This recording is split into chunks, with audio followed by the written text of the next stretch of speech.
இறங்குற இடமெல்லாம் அது ஒரு மரமாகி அப்படியே போய்கிட்டே இருக்கும். இந்த ஆலமரத்துக்கு அழிவில்லா மரம். இந்த ஆலமரம் அழிவே இல்லைன்னு சொல்கிறாங்க. பாருங்க, இந்த ஆலமரத்தில் அவ்வளோ மருத்துவ குணங்கள் இருக்குது.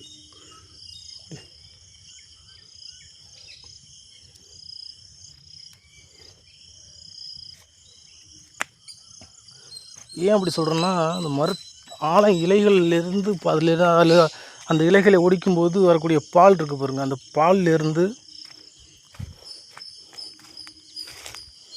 அது காயிலிருந்து அது மரத்தினுடைய பட்டையிலிருந்து அது அந்த மரத்துலேருந்து வரக்கூடிய விழுது இருக்குது பாருங்கள், இப்போ சின்னதாக இருக்குது.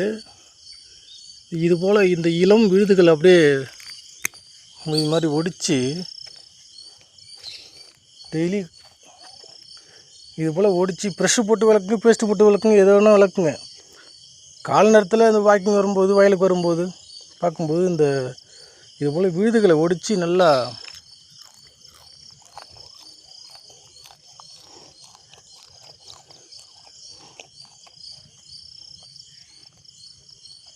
இது போல் மென்னோம்னா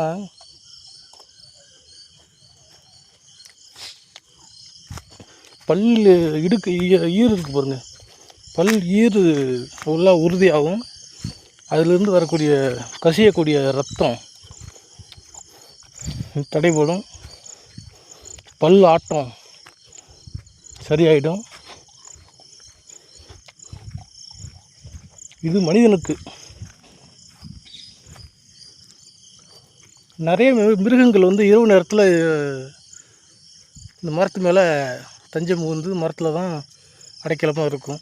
பறவைகள் பார்த்திங்கன்னா இப்போ ஒன்றும் பறவைகள் இல்லை. இந்த ஆலமரம் பூத்து காய்ச்சிருச்சு அப்படின்னு வச்சுங்க, கோடான கோடி பறவைகளுக்கு இது தாய் வீடு மாதிரி.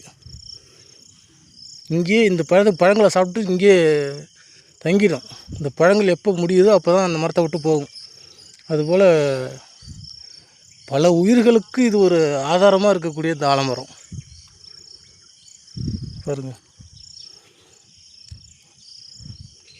இந்த ஆலமரம் இருக்கிறது மனுஷனுக்கு பிடிக்கலன்னா விட்டுடுவான். மனிதனுடைய குணம் என்ன அப்படின்னா, அவனுடைய தேவையை பூர்த்தி ஆகிற வரைக்கும் அதை வச்சுக்குவான். அவன் தேவைக்கு அவனுக்கு இது தேவையில்லை, இடைஞ்சலாக இருக்குது அப்படின்னு வரும்போது அது என்ன செய்வான், எல்லாத்தையும் விட்டுடுவான். அதுதான் மனிதனோட குணமே.